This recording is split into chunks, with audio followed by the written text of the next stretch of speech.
with two speakers. So the technique for this, that we call them listening sequence technique. The technique for section 1, the first speaker will lead you to the questions using the keywords of the question. So identify the keywords of the question. You know what is keyword? And then the second speaker comes in. So you listen to the full statements of the second speaker. Understand. Do not write while the second speaker is still talking. Get the full context and understand. When she finishes, write the answer. But when the questions are about names and number, you write immediately. The names are always spelled or spelt, and the numbers are always given, sometimes twice. So listen, to the speaker. So the technique is when the second speaker gives statements about the topic, don't write. Listen very well, make sense of what you hear, understand, and then write the answer after she finishes the statement, because you will be missing some information in the statements of the speaker when you write the answer immediately. Because sometimes he gives you a plausible answer. Plausible means an answer which is appearing to be true, but actually it's not true. It's not correct. Then he may change his ideas. And then finally, he'll give the answer. So if you immediately write, you will be busy, then you miss the information. So wait, there is time. There is time for you to write the answer and time for you to listen. You mean the answer will be from the second speaker, always. In section 1. In section 2, it's always a single speaker. Meaning there is one speaker only in section 2. Now, so the technique for section 2 is you are to follow the statements of the speaker using the keywords of the question, and once you hear the answer, write the answer. Don't wait, because there is only one speaker. Alright? Clear? Now, section 3 is difficult.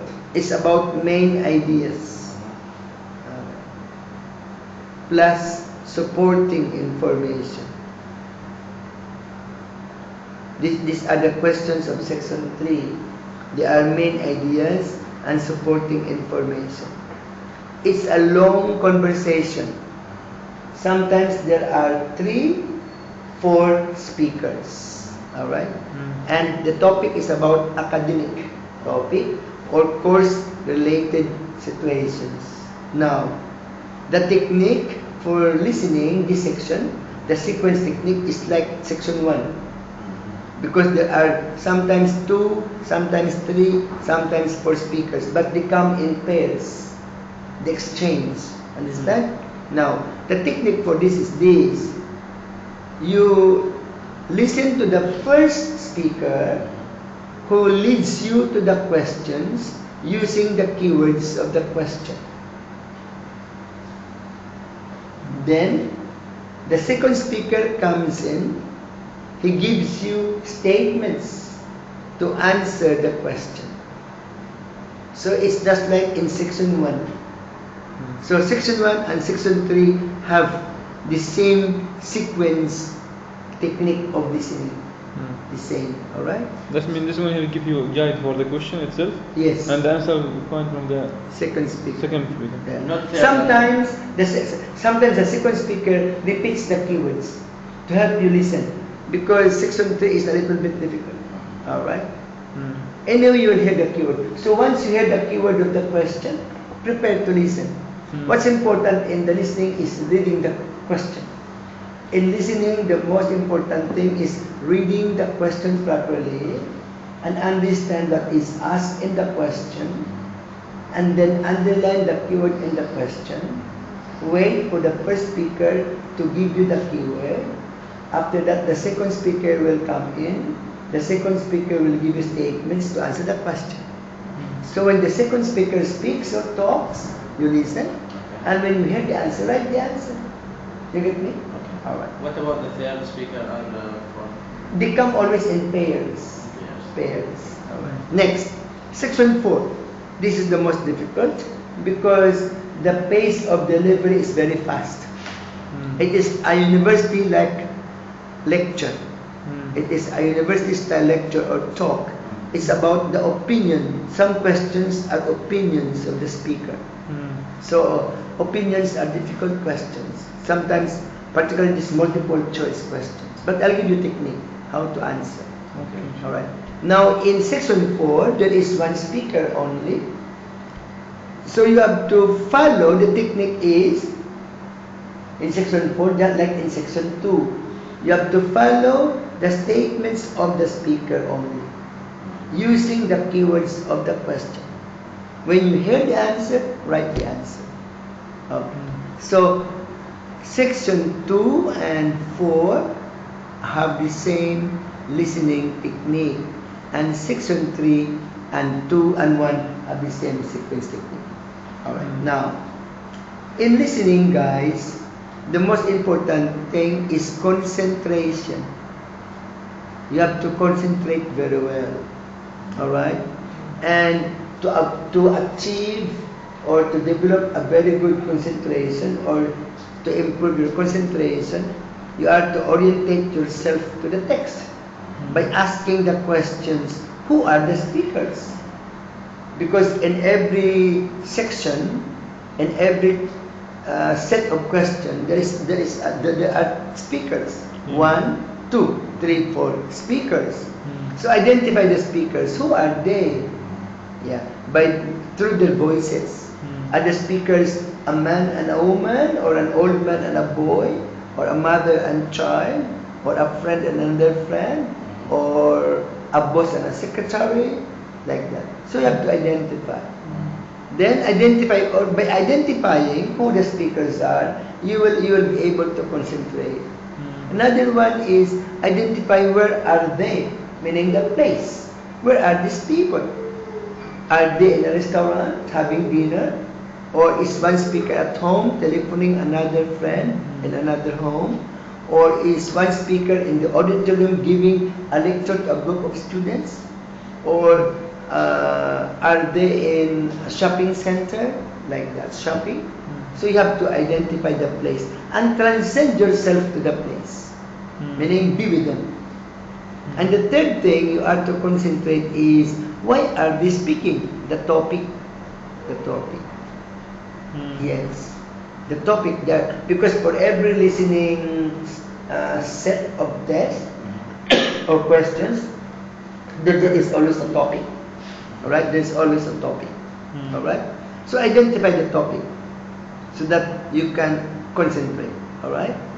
So in order to understand what people are saying, it helps to know what the relationship is to each other and to you as the listener. It's very important in listening. Alright. Now, I will explain to you. In listening, the recording is played only once. And there are 40 questions. 10 questions for every section. It's there. You will read later. Now, let's go to the next page. Alright. Very importantly in listening is the reading of the question and understanding what is asked in the question. But for every question there is a technique. You can use also grammar rules. You can also use the keywords to help you answer the question. In fact, if you are very good in collocations, in the rules of grammar, and identifying keywords, you don't need to listen much, because the answers are given away with the keywords, just like in reading. Alright. Alright. Now, let us read questions 1 to 5. Alright. The question, the test starts with an example. So start with the example and read and follow the example. This will be given to you, the example. Look at question number 1.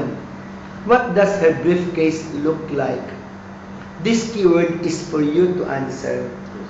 You will not hear this keyword from the recording. But you hear the keyword. What you hear, you will not hear this question, understand, from the recording, but you hear only the keywords. For example, the keywords is briefcase look like. Alright? You will hear this from the first speaker. Then the second, after giving this, the second speaker comes in. He gives you statements to answer this question. While the second speaker is talking, don't write. Wait until she finishes. Then write the answer, except for names and numbers. Alright? Okay. Here, how do we read question number 1? The choice is A. There are 2 buckles. These are buckles. Abdul. Alright. And it is a leather type. Leather. Look at C. It's only 1 buckle. It's also leather type. So it's between A and C. You see? Yeah. Look at B. There are also 2 buckles, but it is like a box. A box type, like a man's. And D has only 1 buckle. It's also a box. So you are to match between A and D. You get me? That's the way how to do the question. B and D. So when you are selecting picture, this is very common test in IELTS. Alright, selecting picture, you have to, when you read, you have to identify the significant features of the picture. Alright. Number 2, which picture shows the distinguishing features? The keyword is the distinguishing features. You will hear this from the first speaker. You will not hear the whole question from the recording, but only keywords. This question is for you to answer. After the first speaker gives you the keywords through statements and questions, then the second speaker will come in and give you statements to answer the question. Alright? Okay. How to read? A. Sagi, the brand name, is on the left. A scratch on the right. Look at D, Abdullah. Scratch on the left. Sagi, the brand name, on the right. So it's between A and D. Clear? In B and C here, between B and C, Sagi, the brand name, is on the right with a scratch above it. Above. While C, scratch on the left and above the brand name Sagi. So what you need to listen, left and right, Sagi, scratch, and above. You get that? Alright. Number 3. What did she have inside the briefcase? The keyword is inside. You will hear this from the first speaker. Alright. Now, here, A, wallet, pens, and novel. B, papers and wallet, 2 only. Here, 3. C, 2 only. D, 3. So you listen to what are inside the briefcase. Papers, pens and novel, or wallet, pens and novel, or papers and wallet only, or pens and novel only. Alright? So this is easy question. Next. Number 4. Where was she standing when she lost her briefcase? The keyword is standing. I'll give you another examination technique for multiple choice with pictures. You can use to answer the question by using the keyword. The keyword can guide you. Now look at A. Was she standing? Yes. Possible answer. Was B standing? No. Walking into the train. So this is not an answer. About C? No. She was also walking into the train without the briefcase. Was he standing? Yes. But it's only between A and D only. I am stupid if I will answer B or C because the keyword is standing. You see? The keyword can help you also narrow the choices to get better answer or the best answer. Now the question is, where was she standing? She was standing beside the train. There is a train. Or she was standing on the platform waiting without the train. Understand? Like that. Number 5. What time was it when she lost her briefcase? Okay. A, 5:20. The keyword is 9.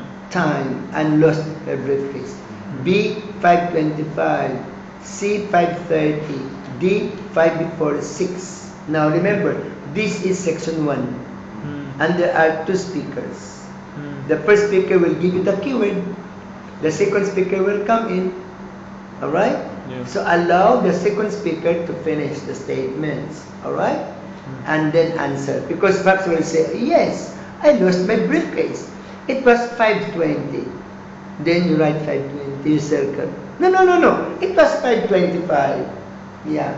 I think I remember very well. No, I'm sorry. Finally, I now remember that I lost my briefcase and it was 5:30. You see? Like that. So you have to listen to the full text. But waiting until the second speaker finishes. Until the second speaker finishes. That's the best way. Otherwise, you will miss the information. Alright? Okay. Now, questions 6 to 10. Completing the form. Now, I'll give you a technique. Listen very well. All questions of completion, completing the form, completing the notes, completing tables, completing chart, completing diagram, completing sentences, completing summary. That technique is called, you use target skill technique. Target skill technique is a technique that we use to complete, understand, the question by using the specified information. That means you have to target, you have to focus on what is asked in the question. What is the specified information asked in the question. For example, here, number 6, what is the family name of Mary? Names. When you hear the word name, when you hear names, write the answer because it is spelled to you. Mary lives. Number 6 is family name. Number 2, Mary lives where? In flat number 2. What is the house number? So number 7 is house number. So what number you hear, that is the answer. That is the target. That is the specified information. And number 8, what is the name of the road? That is your target. In Canterbury. And number 10, the telephone number. When it is a number, you have to write immediately. Don't wait. But number 10 is a completion test. Estimated value of lost item. The target is estimated value. Or meaning supposed value. The supposed value. So listen to the word supposed. Yeah. Or estimated. This is the important way. Alright? Because here, Abdullah, the examiner will give you many values, many amount of money. But you must target that supposed value only. Understand? That's the way how to listen. Alright? Okay. Clear? The answer is given by this keyword. Now let's practice. Let us do it section by section.